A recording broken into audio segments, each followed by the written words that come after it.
बिस्मिल्लाहिर्रहमानिर्रहीम, अस्सलाम वालेकुम। मैं हूं चौधरी इरफान ज़हीर और आपको स्पोर्ट्स क्लब में वेलकम कहता हूं। नाज़रीन, पाकिस्तान और इंग्लैंड की सीरीज़ जारी है और इंग्लैंड की सी टीम ने पाकिस्तानी ए टीम को 3-0 से वाइट वॉश कर दिया। इससे हमारे सिस्टम पे काफ़ी क्वेश्चन राइज होते हैं। सबसे पहले मैनेजमेंट के ऊपर बात करनी चाहिए कि क्या वो ऐसे लोग हैं जो डिज़र्व करते हैं पाकिस्तानी टीम को कोचिंग के लिहाज से। कैप्टनसी के ऊपर काफ़ी क्वेश्चन राइज हुए। क्या बाबर इस कैलिबर के है कैप्टन के, क्या वो इतनी जल्दी इस चीज़ के लिए वो उनको साइन करना चाहिए था। इसके अलावा हमारा डोमेस्टिक स्ट्रक्चर के ऊपर बात करनी चाहिए। क्या हमारे उस तरह की प्रोडक्ट तैयार नीचे से हो रही है जो इंटरनेशनल लेवल पे जाके सर्व कर सकती है। तो इसके लिहाज से काफ़ी ज़्यादा क्वेश्चन है और इसमें हमारा पीएम से भी ज़रूर हम अपील करना चाहेंगे इस अपने प्लेटफॉर्म से कि आप खुदारा ऐसे लोगों को लेके आएँ जो क्रिकेट को समझते हों, क्योंकि आपसे ज़्यादा इस गेम को कोई नहीं समझता। और ऐसे लोगों को लेके आए जो right person for right job के लिहाज से बात की जाती है, उनको होना चाहिए। इस पर फिर हमने बामज़ीद देखा कि कल T20 मैच खेला गया। पाकिस्तान ने बड़ा अच्छा पहला आगाज़ किया, 1-0 से हो चुके। अब दूसरा मैच आज खेला जा रहा है, देखते हैं कौन विक्ट्री स्टैंड पे आता है और देखना पड़ेगा क्या पाकिस्तानी टीम इसी तरह की रिडेम्पशन कर पाएगी जिस तरह वाइट वॉश उन्होंने किया, और हम क्या सक्सेसफुल हो पाएंगे T20 सीरीज़ के ऊपर।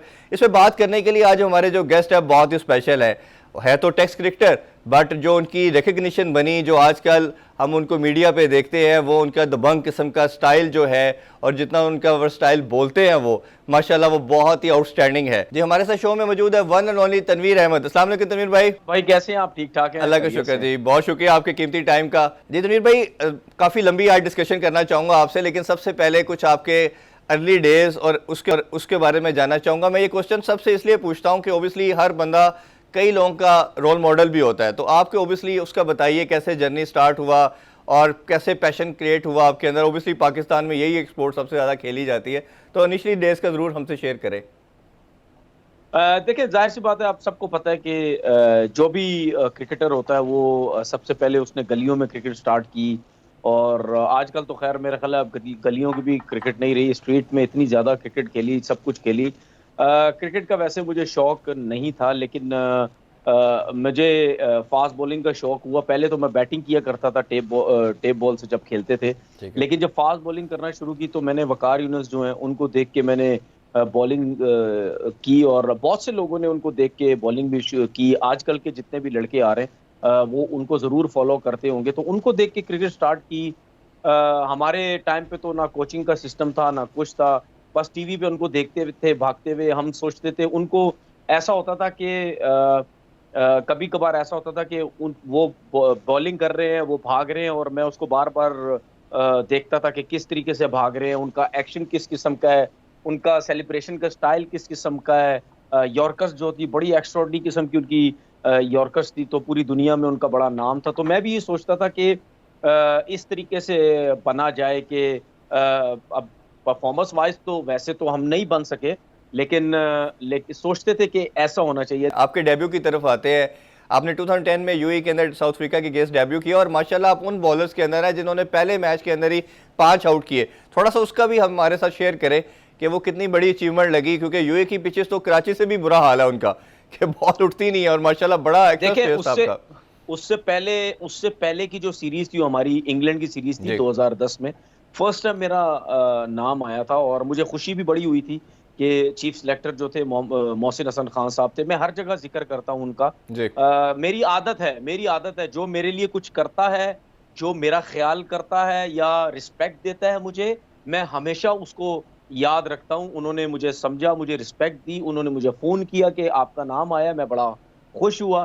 खैर, इंग्लैंड के टूर पे गए, 6 के 6 टेस्ट मैच थे, एक टेस्ट मैच नहीं खिलाया गया मुझे दबा के बॉलिंग करवाई गई। मतलब यानी अब हमें समझ आती है कि अगर आप किसी के पसंद के नहीं हो, अगर आपको कप्तान नहीं पसंद करता या आपको कोच पसंद नहीं करता या टीम मैनेजमेंट में से कोई से भी लोग आपको पसंद नहीं करते, तो वो पूरी कोशिश करते हैं कि ये किसी ना किसी तरीके से अनफिट हो जाए।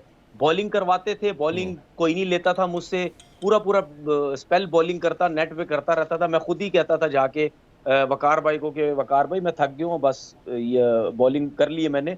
तो आहिस्ता आहिस्ता पता चला, वहां पे थ्रोए करवाई गई मुझसे कि थ्रोए, अब मैं टीम का मेंबर हूँ, मुझसे थ्रोए करवाई जा रही हैं वहां पे। तो बाद में पता चला कि ये जानबूझ के ये चीजें होती हैं कि लड़का अनफिट हो जाए। हालांकि मेरा काम तो नहीं था थ्रोए करवाना, तो खैर वो जो सीरीज थी वो पूरी नहीं खेली। उसके बाद जब साउथ अफ्रीका के अगेंस्ट हम अबू धाबी में गए, पहला टेस्ट मैच नहीं खेला जो दुबई जी। में हुआ, उसमें मेरे साथ और मोहम्मद शमी के साथ, हम दोनों नहीं खेल रहे थे। हम दोनों के साथ वो हाल हो रहा था जैसे एक, मतलब एक दुश्मन के साथ नहीं होता, वो उस किस्म का वो हाल हो रहा था।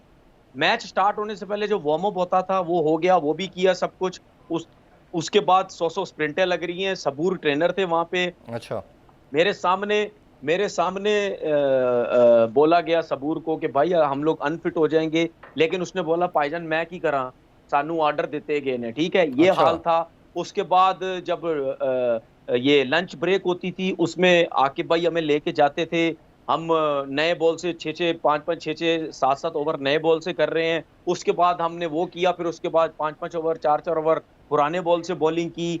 ये हमारी ट्रेनिंग होती थी। फिर उसके बाद मैच के बाद भी कुछ ना कुछ चलता रहता था। 4-5 दिन यही कुछ होता रहा हमारे साथ, हम्म। ठीक है। और समझ आती है ना आहिस्ता आहिस्ता। फर्स्ट टाइम आपको नहीं समझ आती, लेकिन अब समझ आती है कि पाकिस्तान टीम में आपके साथ क्या क्या। आपको बताऊं, मैं जब पाकिस्तान जब टीम ये मुझे बताया गया कि आप खेल रहे हैं, मैं पूरी रात सोया नहीं था, क्योंकि उसकी वजह ये थी, मैं ये सोचता था कि जिस जगह पे खिलाना चाहिए था मुझे, वहां मैं खेला नहीं, और जिस जगह नहीं खिलाना चाहिए था या जो भी है वहां मैं खेल रहा हूँ। खैर अगेंस्ट साउथ अफ्रीका सोया नहीं पूरी रात, बिल्कुल नींद नहीं आई।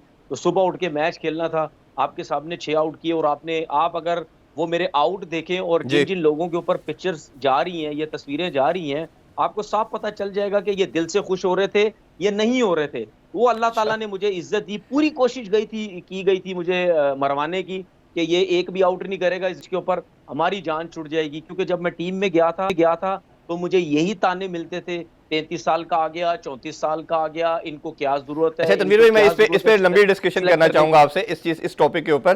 थोड़ा सा मैं पहले करंट क्रिकेट के ऊपर बात कर ले, पाकिस्तान और इंग्लैंड की जो सीरीज हो रही है उसके पे भी जरूर आता हूँ। अभी सीरीज हो रही है, हमने पहले 3 ओडीआई की बात कर लेते हैं। उसमें काफ़ी चीज़ें एक्सपोज हुई पाकिस्तानी स्ट्रक्चर के लिहाज से। जैसे मैंने इंट्रो में कहा, हमारा सिस्टम उसमें एक्सपोज हुआ। उनकी सी टीम थी, 20 प्लेयर मेन नहीं थे। उसके बाद उन्होंने इमरजेंसी के अंदर पूरा, हमें प्रेसिडेंट कोई नहीं मिलता कि इस तरह पूरी टीम चेंज कर दी गई हो।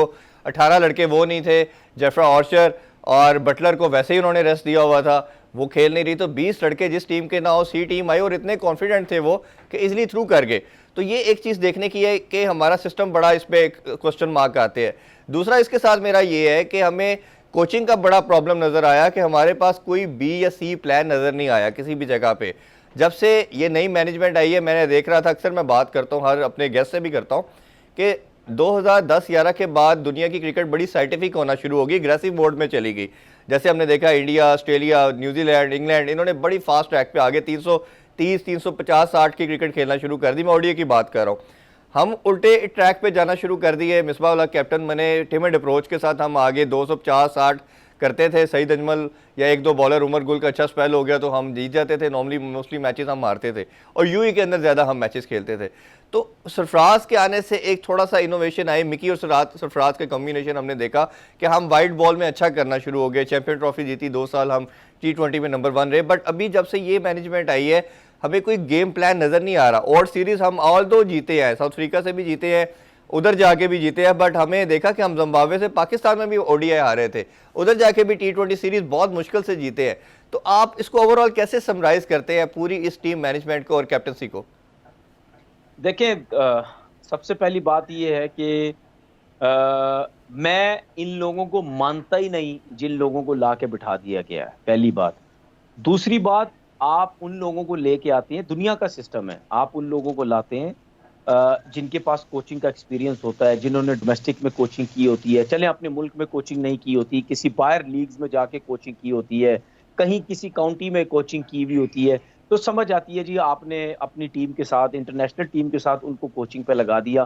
पूरे पाकिस्तान को पता है, ये मैं अपनी तरफ से नहीं कह रहा, मिसबा को दिनों में 2 दिन के अंदर कोचिंग कोर्स करवाया लेवल 2। अब किसके कहने पे करवाया, कौन लोग पीछे थे, इसका तो हमें आइडिया नहीं है, ठीक है। हो सकता है कुछ लोगों को पता भी हो कि कौन लोग पीछे थे, किसने बनवाया इनको, ये हमें नहीं पता। लेकिन हमें नजर आया ये टोटली एक चीज रॉन्ग हुई है। एक ऐसे कोच को आपने बना दिया, पाकिस्तान टीम हाथ में दे दी, जो सारी जिंदगी जिसके ऊपर टैग लगा रहा है कि टुक टुक क्रिकेट खेलता रहा है, कप्तानी भी करता रहा है, जब से मिसबा उल हक कप्तान बने पाकिस्तान टीम के जी 2010 में, उसके बाद से लेकर आपकी जो क्रिकेट है, जो छक्के चौके वाली क्रिकेट होती थी, जो अग्रेसिव क्रिकेट होती थी, वो सारी खत्म हो गई। ट्रू ठीक है, क्योंकि वो जो कप्तान के ऊपर टीम चलती है, कप्तान की जो सोच होगी, कप्तान उसी तरीके से लेके चलेगा। मैंने कहीं एक बात की थी, देखें मिसबा के बारे में बहुत सी चीजें ये मशहूर ये भी है डोमेस्टिक क्रिकेट में भी, जब भी बॉल स्विंग होता था, जब आउट होके आता था, तो वो ज्यादातर यही सुनने को मिलता था कि जी मिसबा कहते हैं, ओ जी बड़ा गेंद स्विंग हो रहा है, बड़ा मुश्किल हो रहा है, बड़ा फलाना हो रहा है। तो इस तरीके से वो डोमेस्टिक में भी प्लेयर्स थोड़े से इस तरह की बातें करके वो उसको उनको जरा परेशान करते थे कि यार ये बड़ा मुश्किल हो रहा है। ठीक है ना, तो इस किस्म की सोच के बंदे को आपने पाकिस्तान टीम का कोच बना दिया। उसके बाद आपने जो हाल हुआ आपकी पाकिस्तान टीम का, सबको डिफेंसिव कर दिया। फिर उसके बाद आपने वकार यूनुस साहब को टीम में लेके आ गए एज अ बॉलिंग कोच। उससे पहले हेड कोच रहे, फिर बॉलिंग कोच लेके आ गए। चौथा टेन्योर है उनका। जी मैं चौथा टेन्योर उनका चल रहा है।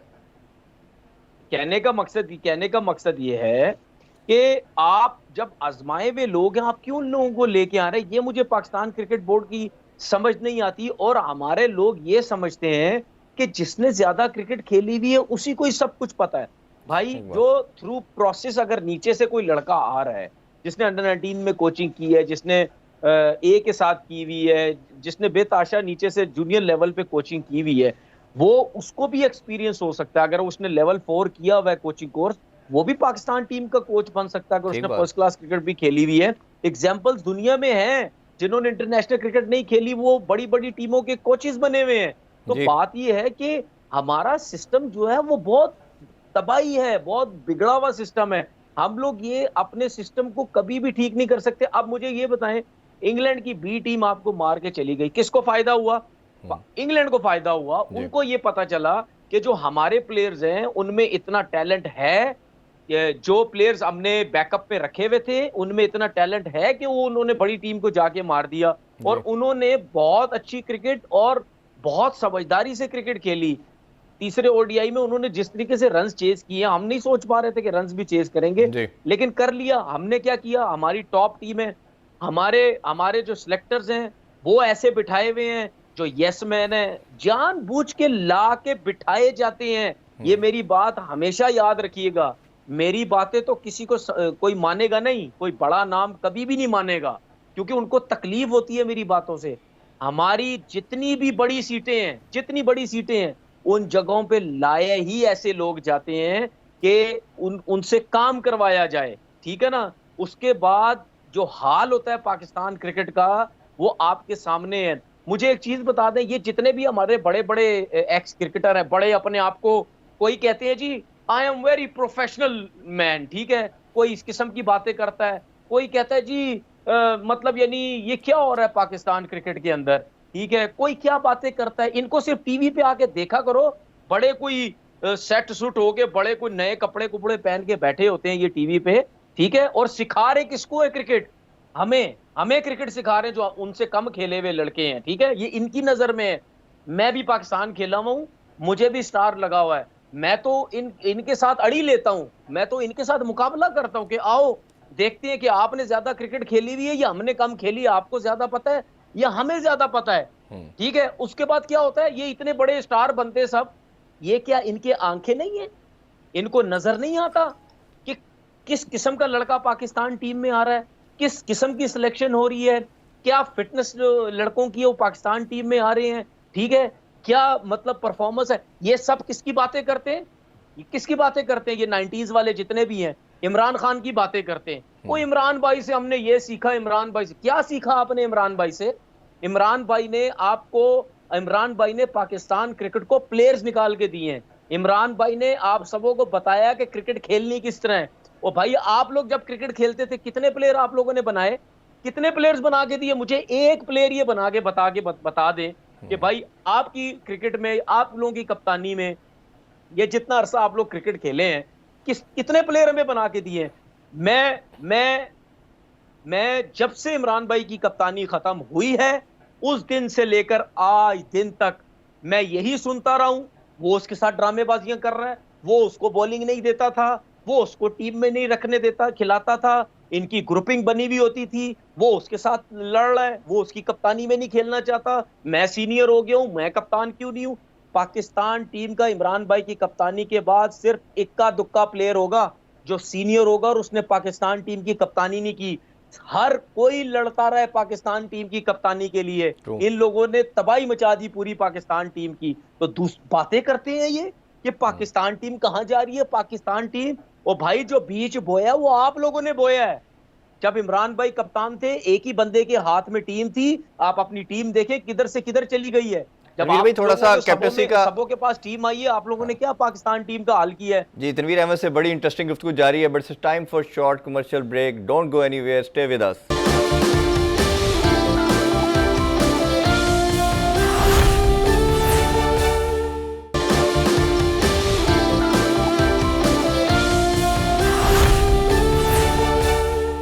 Welcome back in sports club. Tanveer Ahmed से कुछ मजीद बातें करते हैं, थोड़ी सी करंट कैप्टनसी की भी बात कर लेते हैं। जैसे मैंने बात की थी कि सरफराज की कैप्टनसी में हमें थोड़ा सा वो चीज़ नज़र आई कि थोड़ा सा एग्रेसिव मोड है, गेम अवेयरनेस थी, और एक ऐसा कैप्टन था जो नीचे से ग्रूम होके आया था। अंडर 19 हमने देखा, फिर उसमें ए टीम के साथ भी वो कैप्टन रहा और एक पूरा सिस्टम के तहत कैप्टन बना, और हमने उसकी कैप्टनसी के अंदर भी काफ़ी इंप्रूवमेंट देखी और चीज़ें बड़ी अच्छी ट्रैक पर चल रही थी। एक उसको हटाना क्या कितना ये गलत डिसीजन था, और सेकेंडली ये जब बाबर को कर दिया गया तो क्या एक अच्छा बैट्समैन अच्छा कैप्टन भी क्या हो सकता है? मुझे तो अपनी आई पर्सनली फील कि हमने फॉलो किया विराट कोहली को, केन विलियमसन को, कि अगर वो उस कंट्री के बेस्ट बैट्समैन है तो इनको कैप्टनसी भी दे दे। बट इनकी स्टोरी बिल्कुल डिफरेंट है। केन विलियमसन जो था वो अंडर 19 से पहले अपने school level, college level, under 19 और अंडर 16, अंडर 19 क्लब, हर लेवल पे कैप्टनसी करता आया, फिर उसको टीम की कैप्टनसी दी गई। बट बाबर की स्टोरी थोड़ी डिफरेंट है। बाबर लर्निंग कैप्टन तो हो सकता है, बट एक टेलर मेड इख्तियार कैप्टन नहीं है। तो आपका क्या स्टांस है कैप्टनसी को लेके?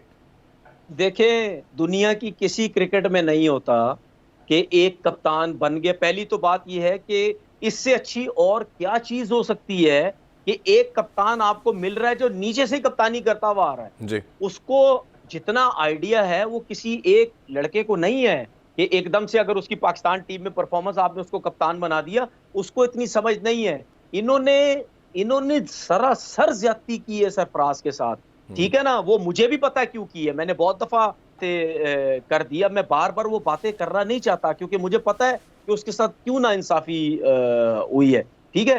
दूसरी बात ये कि अगर सरफराज अगर अपनी कप्तानी में खुद ऊपर नहीं आ रहा था, नीचे के नंबर्स पे जा रहा था, वो दूसरों को ऊपर भेज रहा था, ठीक है। आप समझते थे जी ऊपर आना चाहिए, इसको ये डर डर के नीचे चला जाता है, ठीक है। जब मिसबा साहब आए, मिसबा साहब के होते हुए ये टीम से बाहर हो गया, इसको कप्तानी से किया, टीम से भी फारिग कर दिया। भाई उसको कप्तान आप रहने देते, आप उससे बात करते कि भाई वजह क्या है कि तुम कप्तान हो, तुम ऊपर क्यों नहीं जा रहे, तुम नीचे जाके क्यों बैटिंग कर रहे हो, तुम्हें कोई प्रॉब्लम है, कोई मसला है, हम तुम्हें सपोर्ट करते हैं, तुम कप्तान हो, तुम आईसीसी चैंपियन ट्रॉफी जितवाई है।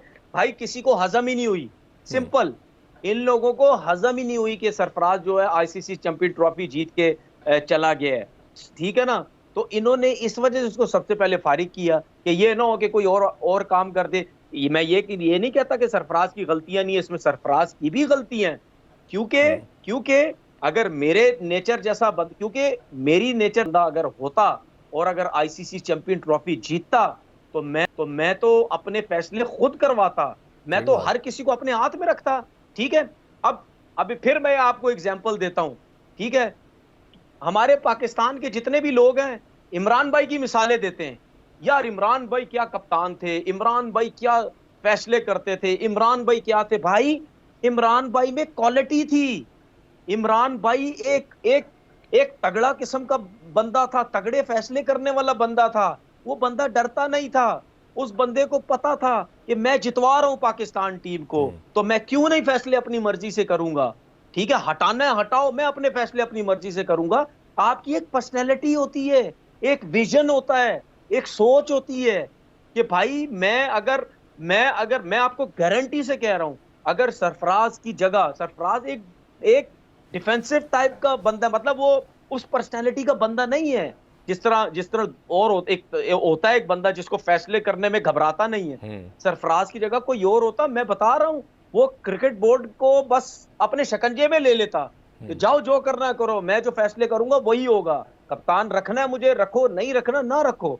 तो भाई आपको अपने आप को भी करना पड़ता है, लेकिन उसके साथ बहुत नाइंसाफी की। अब सरफराज अगर कप्तानी करता रहता, उसके साथ साथ बाबर आजम खेलता रहता, बाबर आजम खेलता भी रहता, परफॉर्मेंस भी चलती रहती, ग्रूम होता रहता, जी हर चीज के अंदर ग्रूमिंग। और हमारे प्लेयर जो, फिर मैं वही बोलूंगा, पाकिस्तान टीम में आके सिखाते हैं। हम क्या बड़े बड़े नाम टीवी बैठ के कहते हैं जी वो सीख जाएगा वहां जाके, जी वो बैटिंग सीख जाएगा, जी बॉलिंग सीख जाएगा, जी फलाना। भाई आप जब गए थे आप सीखे थे वहां जाके? और हैं? जब आप पाकिस्तानी लोग टीम क्या क्रिकेट खेल सीखने रहे थे की, क्या आप सीख रहे थे वहां तनवीर पे भाई जाके? पाकिस्तानी टीम क्या सीखने का मैं, आपने सीखना तो पहले है, इधर आके तो परफॉर्म करना है, चाहे वो कोच है या प्लेयर है या और कैप्टन है।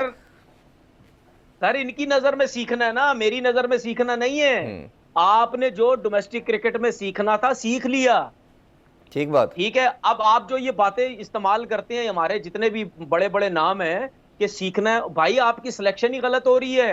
प्लेयर ही आप वही पाकिस्तान टीम में लेके आते हैं जो डोमेस्टिक में सीखा हुआ ही नहीं होता है, जी जिसकी परफॉर्मेंस ही नहीं होती है। उस्मान सलाउद्दीन 8-9 हजार रन फर्स्ट क्लास क्रिकेट में कर चुका है, ट्रू, कहाँ है वो? खुर्रम मंजूर ने रिकॉर्ड तोड़ दिए सारे फर्स्ट क्लास क्रिकेट के, कहाँ ऐसे है ही वो? समी असलम, काबिश समी खान असलम को की 600 बात आउट किया करूंगा आपने, उसके जी। जाया कर दिया आपने उसको, ठीक है। मैं कितने प्लेयर्स आपको ऐसे बताऊं जिसको आप जाया कर रहे हो, ठीक है। अब वो एक लड़का है जिसने 1200 रन किए हैं फर्स्ट क्लास क्रिकेट में, उसका नाम क्या, नाम भूल गया हूं मैं, जिन्होंने 37 ठीक साल है रिकॉर्ड ब्रेक किया है लास्ट सीजन के अंदर। जी। उस लड़के का मैं नाम भूल गया, तो उसमें क्या, उसका क्या कसूर है फिर? ये तो अच्छा है, 4 डे क्रिकेट का एक लड़का 1200 रन कर, उसका क्या कसूर है? जी पीएसएल के दो आउट करने वाले लड़कों को, 2 छक्के मारने लड़कों को आप टीम में लेके आते हो, साफ नजर आ रहा है यार, इसमें क्या गलत है? साफ नजर आ रहा है, लाया जा रहा है लड़कों को, तो क्या मतलब हम बोलेंगे भी नहीं? हम बोलेंगे तो सबको तकलीफ होती है। अच्छा तनवीर भाई, मैं थोड़ी सी इसी बात डोमेस्टिक साइड पे आने चाह रहा था कि अभी दो तरह की स्टेट ऑफ माइंड आ रहे हैं। एक अप्रोच ये है जो फवाद आलम की है, मेरा अपना मानना ये था जब मिसबाह उल हक और जैसे ही यूनुस खान रिटायर्ड हुए तो एटलीस्ट उस टाइम पे उस बंदे को टीम में आ जाना चाहिए था। पहले 5-6 साल जो ज़ाया हुए वो तो हुए, उसके बाद भी 2-3 साल उसके बेचारे के ज़ाया हुए। एक स्कूल ऑफ थॉट ये है कि ऐसे बंदों को, प्लेयर को लगा रहना चाहिए। दूसरा हमारे पास एग्जाम्पल आती है समी असलम की। समी असलम का जो था, मैं मिकी आर्थर और ग्रांट स्लार के साथ एक दिन मुलाकात हुई, अक्सर होती रहती थी उनसे। उन्होंने कहा कि पाकिस्तान की 2 प्लेयर आपको, मैंने उनसे पूछा कि आप पाकिस्तान के 2 मुझे बैट्समैन बताएं जो फ्यूचर है, ये 2016-17 की मैं बात कर रहा हूँ आपसे। उन्होंने कहा जी एक आपके पास बाबर आजम है और एक आपके पास समी असलम है, ये पाकिस्तान के अगले 10-15 साल के फ्यूचर स्टार हैं। हुआ क्या कि बाबर आजम को प्रिपेयर किया उन्होंने, समी असलम को भी वो एज ए ओपनर प्रिपेयर कर रहे थे। जैसे न्यू मैनेजमेंट आई, उस बेचारे को आपको पता ही है, उसने डोमेस्टिक के अंदर 200 किए और मुझे बता रहे थे कुछ प्लेयर के वो जैसे सेंचुरी एक इनिंग्स के अंदर, एक में से दोबारा सेकंड इनिंग में सेंचुरी करके वापस आए तो मिसबाह उल हक ने कहा पहले अपना फैट लेवल कम करो। अगर आपका क्राइटेरिया फैट लेवल है तो फिर मुझे बताइए शर्जील का फैट लेवल ठीक है, आजम खान का फैट लेवल क्या ठीक है? जिस बेचारे को आपने इतना डिसअपॉइंट किया कि वो मुल्क छोड़ के यूएस की टीम के अंदर खेलने चला जा रहा है। अभी तो मुझे लिस्ट के अंदर 5-7 लड़कों को मैं जानता हूं जो पाकिस्तान छोड़ के जा रहे हैं। एक तो ये बताइए ये कितनी बड़ी ज्यादती है। ताबिश खान के 598 आउट किए उसने, जैसे आपने शुरू में बात की कि उसको उसके गिटे गोडे खत्म कर दिए हमने खिला खिला के इन पिचेस के ऊपर। एक मैच खिला के आपने सिर्फ कंपनसेट करने की कोशिश की कि हमने तुम्हें इंटरनेशनल कैप दे दी और तुम्हें टेस्ट क्रिकेटर बना दिया।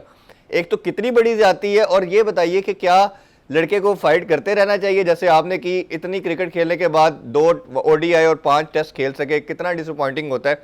या बीइंग अ प्रोफेशनल उसको बाहर चले जाना चाहिए? देखिए मेरी जिंदगी में तो फाइट ही फाइट है, ठीक है। शायद मेरी नेचर ऐसी है, मैं भागता नहीं हूँ, सही है। मैंने पाकिस्तान क्रिकेट, डोमेस्टिक क्रिकेट में बहुत खेला, मुझे मेरे साथ बहुत नाइंसाफियां हुई। मेरे 500 आउट तक तो मेरा कहीं नाम ही नहीं आता था भाई। एक दफा भी किसी ए टीम के टूर पे जब मैंने 500 आउट करने के बाद मेरा नाम आया, उससे पहले तो मेरा नाम ही नहीं आता था। खैर मैं फाइट करता था, और अब जिस जगह पे बैठा हूँ मैं यहाँ भी फाइट करूंगा, ना मैं किसी से डरूंगा, ना मैं भागूंगा, ना कुछ करूंगा, मैं लड़ता रहूंगा, ठीक है ना। मैं छोड़ूंगा नहीं किसी को, छोड़ूंगा मतलब यानी जो गलतियां हैं वो सब पकड़ूंगा और लोगों को सबको बताऊंगा कि यहाँ क्या हो रहा है, यहाँ क्या हो रहा है, यहाँ क्या नहीं हो रहा है। देखिए बात ये है कि हम क्या बात करते हैं, हम बात ये करते हैं कि भाई जो मैरिड का लड़का है आप उसको खिलाएं, ठीक है, जो परफॉर्म करता है आप उसको खिलाएं। फिटनेस की आपने बात की, क्या मिसबाह उल हक जब पाकिस्तान टीम के अंदर थे क्या मिसबाह ने अपना वेट कम नहीं किया? यूनुस खान पाकिस्तान टीम के अंदर थे, क्या यूनुस खान ने वेट नहीं कम किया?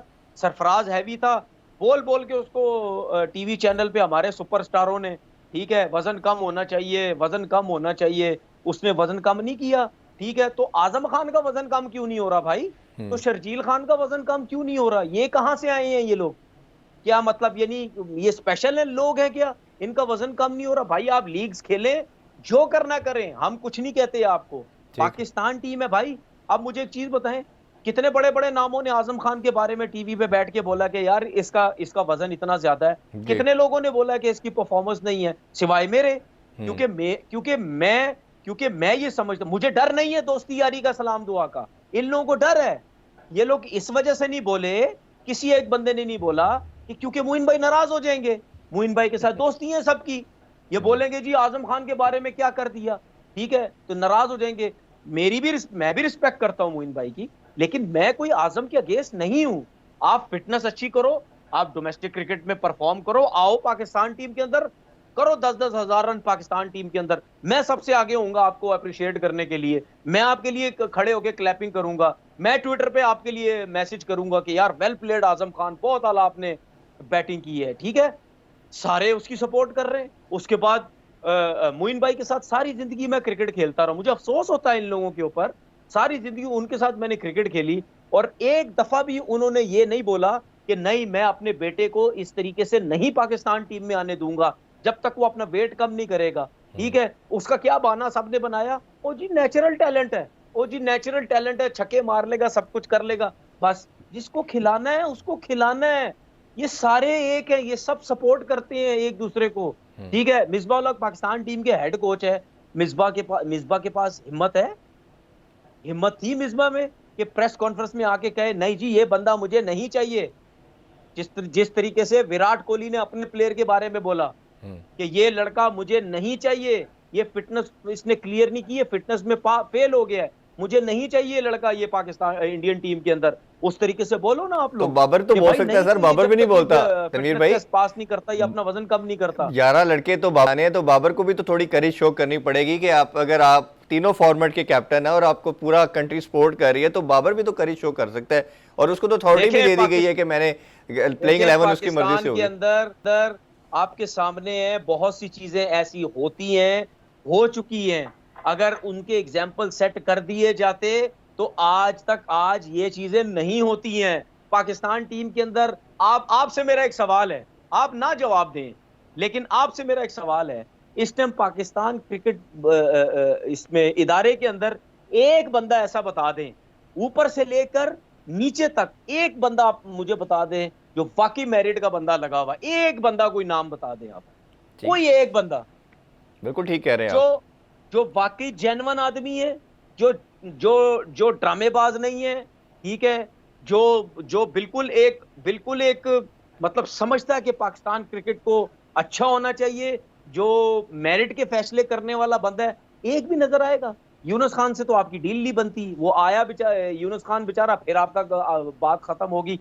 राशिद लतीफ आपके सामने है, ठीक है, आपकी उनके साथ तो बातचीत बनती नहीं है। वो बंदा भी सारी जिंदगी बोल बोल के थक गया कि क्या है, क्या सही है, क्या गलत है, वो बोल गए, अब हमारी बारी है, अब हम भी बोल बोल के थक जाएंगे। अच्छा, मैं आपके प्रोग्राम से हवाले से एक और मैं एक चीज बता दूं, मेरी इमरान भाई से इस प्रोग्राम में बैठ के एक रिक्वेस्ट है कि आपने हमेशा उन लोगों को अपनी मीटिंग में बुलाया है जो बहुत बड़े बड़े नाम है पाकिस्तान क्रिकेट के, ठीक है ना। मेरी इमरान भाई से रिक्वेस्ट है कि आप उन लोगों को अपने मीटिंग में बुलाएं जिन्होंने कम क्रिकेट खेली हुई है, जिन्होंने बहुत एफर्ट की हुई है पाकिस्तान खेलने के लिए, ठीक है, उन लोगों को बुलाएं, ठीक है। फिर वो आपको बताएंगे कि क्या सही है, क्या गलत है, क्या जो बड़े नाम थे उन्होंने आपको क्या एडवाइजें दी है, जो हम कह रहे हैं हमने क्या एडवाइस दी है, ठीक है ना। मैं आपके प्रोग्राम से ये रिक्वेस्ट करना चाह रहा हूं, अगर मुझे कोई भी बंदा कहीं भी बुलाएगा, किसी टाइम भी बुलाएगा कि यार इमरान भाई से मिलना है, ये इमरान भाई से बैठ के बात करनी है, मैं एनी टाइम हाजिर हूं, किसी टाइम भी मैं उनके पास जाने के लिए तैयार हूं। जितनी टाइम से गुफ्तगू जारी है, ब्रेक से वापस आके इनसे जरा टीम सिलेक्शन और डोमेस्टिक स्ट्रक्चर के हवाले से बात करेंगे। कहीं नहीं जाइएगा, मिलते हैं आफ्टर शॉर्ट ब्रेक।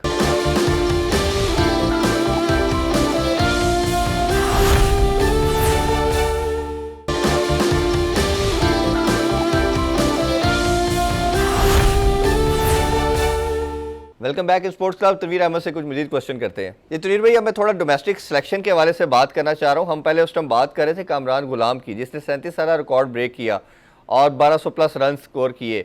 उस बेचारे को टीम में सेलेक्ट नहीं किया जाता। इसी तरह हमने ताबिश की बात की, मल्टीपल एग्जाम्पल हम डिस्कस कर चुके हैं। हमारा अनफॉर्चुनेटली जो क्राइटेरिया बन गया है सिलेक्शन का, वो PSL बन गया या नेशनल T20 कप बन गया। मोस्ट लाइकली तो मेन चीज़ जो है वो PSL है। एक ये बताइए कितनी बड़ी ज्यादती है कि एक सिर्फ शॉर्टर फॉर्मेट के अंदर 2-3 ओवर्स की बेस के ऊपर आप सिलेक्शन कर रहे हैं, चाहे बैट्समैन है या बॉलर है। और दूसरा, इसी के साथ हम कर क्या रहे हैं, किसी बॉलर ने अगर T20 में परफॉर्म किया तो उसकी सिलेक्शन टेस्ट में हो रही है, जिसने टेस्ट में परफॉर्म किया उसकी T20 में हो रही है। धानी की मिसाल है कि धानी ने PSL में परफॉर्म किया, उसको टेस्ट में ले गए हैं। जाहिद महमूद ने T20 में किया तो उसको टेस्ट में ले गए हैं। कामरान गुलाम ने इतने रिकॉर्ड ब्रेक किए, उसको कैरी नहीं किया। अब्दुल्ला शफीक 1 सेंचुरी की हुई है, 1 मैच खेला हुआ है, उसको 2 साल हो गया साथ कंटिन्यूसली ट्रैवल करा रहे हैं। तो एक सिलेक्शन के वाले से जरूर प्लीज शेयर करें हमारे साथ। देखें, ये जो सिलेक्टर्स हैं, जो यस मैन सिलेक्टर हैं, मोहम्मद वसीम लैपटॉप वाले जो सिलेक्टर हैं, इनसे सवाल ये है, इनको किसी दिन बिठाएं तो सही मेरे साथ। ठीक, ऐसा शो करें जरा, एक साइड पे मैं हूँ, एक साइड पे ये, उनको जरा बिठाएं, फिर मैं इनसे बात करूंगा। ठीक है। जब ये क्रिकेट खेलते थे, क्या ये एक फर्स्ट क्लास मैच में पाकिस्तान टीम में सिलेक्ट हुए थे? ठीक है, रगड़ा खा के पाकिस्तान टीम में सिलेक्ट हुए हैं। दूसरी बात कि आपने अब्दुल्ला शफीक एक टेस्ट मैच, एक फर्स्ट क्लास मैच आपने पाकिस्तान टीम में डाल दिया। ठीक है, Mohammad Waseem junior fast bowler, क्या है बॉलिंग, रन अप उसका सही नहीं है, आपने उसको पाकिस्तान टीम में डाल दिया। ठीक है, उसके बाद शाहनवाज दानी की PSL में परफॉर्मेंस अच्छी थी, अगर ले लेके आ रहे हो तो भाई उसको भी T20 में डाल दे, आपने उसको टेस्ट मैच के अंदर डाल दिया। ठीक है, ये चीजें तो पाकिस्तान क्रिकेट के अंदर तो चल ही रही है ना। कामरान गुलाम की आपने बात की, भाई मैं नहीं चाहता कि एक एक परफॉर्मेंस के ऊपर या एक एक सीजन के ऊपर लड़का पाकिस्तान खेलना चाहिए, लेकिन जब दूसरे ले लेके आ रहे हो तो व्हाई नॉट कामरान गुलाम। अच्छा, उसके बाद हमारी डोमेस्टिक क्रिकेट को नुकसान पता क्यों हो रहा है? क्योंकि एक एक साल बाद जाके PSL होती है। ठीक है, उस PSL के अंदर हर फ्रेंचाइज के अंदर एक नाम, बड़े बड़े 2-2 3-3 नाम बैठे हुए। ठीक है, अब हो क्या रहा है, उनके सामने जब वो प्लेयर्स परफॉर्म करते हैं ना, वो समझते हैं कि बस यही है सब कुछ, यही टैलेंट है और यही परफॉर्मेंस है सब कुछ। अच्छा, उसके बाद क्या होता है, जब उनसे पूछो तो वो अपनी अपनी फ्रेंचाइज का नाम लेते हैं। ठीक है, तो फिर ये कहते हैं कि जी हमारी फ्रेंचाइज का जब लड़का पाकिस्तान खेलेगा तो हम बोलेंगे देखे जी, हमने अपनी फ्रेंचाइज से लड़का दिया, हमने अपनी फ्रेंचाइज से अपने मुल्क को लड़का दिया। ठीक है, उससे क्या होता है, फिर डोमेस्टिक क्रिकेट की तरफ तो देख ही नहीं रहा कोई, उनको पता ही नहीं है डोमेस्टिक क्रिकेट में पीछे हो क्या रहा है। इनसे ये पूछे कभी, इन लोगों से ये पूछे कभी ग्राउंडों में जाके मैच देखे, हमेशा साफ सुथरी जगहों पे सारे रहते हैं और बातें करते हैं। कभी जाओ ना ग्राउंडों में जाके देखो, AC के अंदर तो सब बैठ बैठ के मैच देखते हैं। डोमेस्टिक क्रिकेट जाओ और धूप में जाके देखो, मैं मानता हूं फिर पता चलेगा वाकई आप लोगों को बड़ी क्रिकेट की मोहब्बत है। इनको क्या है यार, हम जैसे लोग कभी ग्राउंड में चले गए, कभी किधर चले गए, कभी किधर चले गए। ठीक है, हमें पता है भाई कि किस तरीके से ग्राउंड में जाके मैच देखा जाता है, किस तरीके से। अब मुझे एक चीज बताइए, इंटर डिस्ट्रिक्ट के अंदर जो कोचेज लगाए हैं इन लोगों ने, ठीक है, पूरा पाकिस्तान भर दिया है, इंटर डिस्ट्रिक्ट के अंदर 100 कोचेज लगा दिए तकरीबन। इनमें से कितने कोचेज ऐसे हैं जिनको कोचिंग की एक्सपीरियंस है? बातें तो ये सब करते हैं, कितने एक्सपीरियंस है? किसी को एक्सपीरियंस ही नहीं है। और कितने लड़के डिपार्टमेंट क्रिकेट के लगा दिए हैं। ठीक है, उनको पता नहीं NOC अभी मिली भी है या नहीं मिली है। भाई डिपार्टमेंट क्रिकेट से जिन लड़कों का ताल्लुक है, ठीक है, उनको तो चलो पैसे मिल ही रहे हैं ना, वो तो बहुत अच्छी बात है। ठीक है, उससे हट के दूसरे लड़के देख लो यार, जो डिपार्टमेंट से निकले थे, जिनके पास तनख्वाहें, जिनके पास नौकरियां भी नहीं थी, वो सारे फारिग हो गए, उनको लगा दो यार। ठीक बात है। ठीक है ना, मतलब यानी हर तरफ समझ से बाहर है। उसके बाद इतनी कंप्लेनें आई हैं, ये इसकी सिटी के जो ट्रायल्स हुए, इतनी कंप्लेनें आई हैं, इतनी आई हैं कि लड़कों के साथ नाइंसाफी हुई है, कोच किसी से सही तरीके से बात नहीं कर रहा, कोई कोच क्या कर रहा है, कोई अपनी मर्जी से खिला रहा है, कोई क्या खिला रहा है।